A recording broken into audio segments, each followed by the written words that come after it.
Welcome back to Wretched. Just in case you thought I was getting all squishy on you, I came across a Bible story, which was absolutely true, that perhaps instructs those of us who are very conservative to possibly reconsider our hard-line immigration position. There are those of us who would like to say they broke the law. Look, this is what the government says. We are law-abiding people. Illegal aliens are, illegally here. Therefore, they all need to go back without any consideration for, well, frankly, anything. Maybe, just maybe, Jesus and the Sabbath can instruct us that perhaps there are times when we can set aside laws for the sake of mercy and compassion. If you recall, we're in the middle of a grain field. It is the Sabbath. Oh boy, no work. You can't.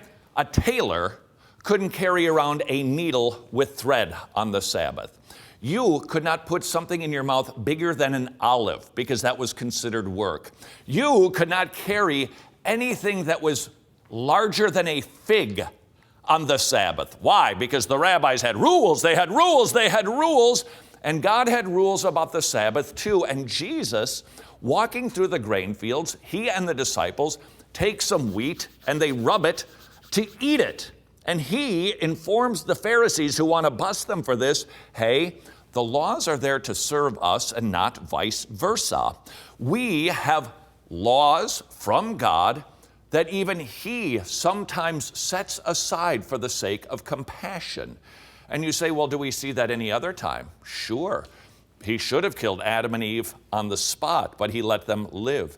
You and I shouldn't even be born because we are such sinners. He sent his son to the cross to die for us and not give us the immediate punishment that we deserve.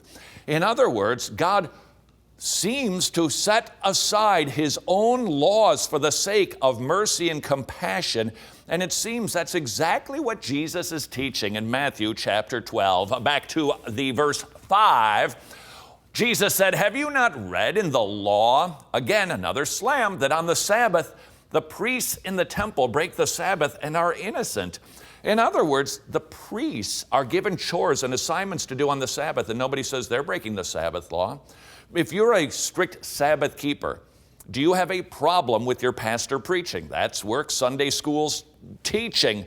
Those are all work-related things that happen on the Sabbath. They're done in service to God, and God says, therefore, you're not breaking the Sabbath law, because the laws aren't meant to just be this rigid thing. Sometimes, yes, but on occasion, no. This rigid thing that determines everything.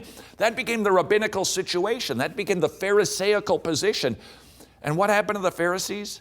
Cold-hearted, unloving, no compassion. Jesus tags them on that and says, don't you read your Bible? And maybe we can actually use this story to apply to the immigration issue, that there could be a more moderate position than just send everybody back. Let's continue, Matthew 12, verse 6. But I say to you that something greater than the temple is here. That was audacious. But if you had known what this means, I desire compassion and not a sacrifice, you would not have condemned the innocent. Gulp. Case closed for Jesus.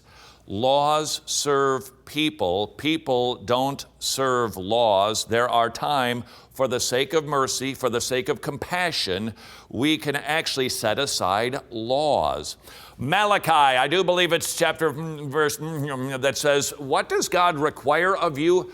Do justly, there's justice, love mercy, and walk humbly with your God. Justice and mercy sometimes mingle. Maybe, just maybe, as we take a look at the present immigration issue with the kids on the border being sent over here, the sex trafficking, the diseases that they have, they're without parents, maybe, just maybe, this would be one of those times to mingle justice and mercy.